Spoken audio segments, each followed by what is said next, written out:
Hi, I'm Lucy Murray. I'm the 2022 winner of the Sean Dorney Grant for Pacific Journalism. The story I pitched is on deep sea mining based here in the Cook Islands.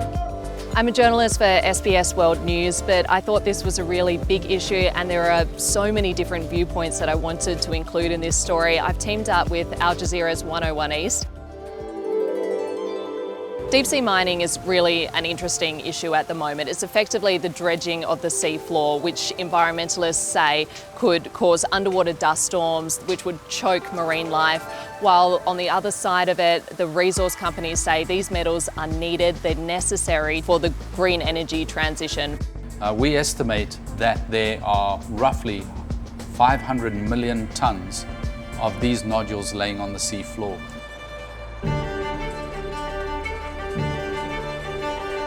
The metals are copper, cobalt, nickel, manganese, all those metals used to make electric vehicle batteries. Our ocean cannot handle this. I really do not feel like the technology is there at all to be even considering doing this in a sustainable fashion. To be honest, I don't know much about deep sea mining. Government sometimes I don't believe in. I've done a lot of research for this documentary over almost a year since I first pitched this story, and I've spoken to a lot of people through that process. But I think the takeaway from here on the ground in the Cook Islands is everyone I've spoken to from across the spectrum of different viewpoints, they all really believe what they're doing is the right thing, not just for the people of the Cook Islands, but for the planet as a whole, even though their viewpoints are diametrically opposed.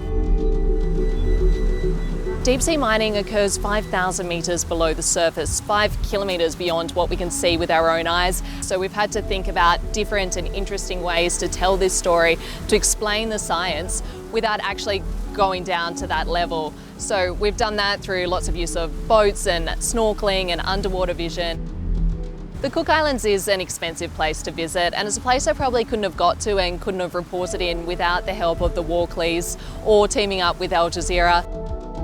The reason why I think this is a really important story to tell now is because of the divide it could cause in the Pacific region.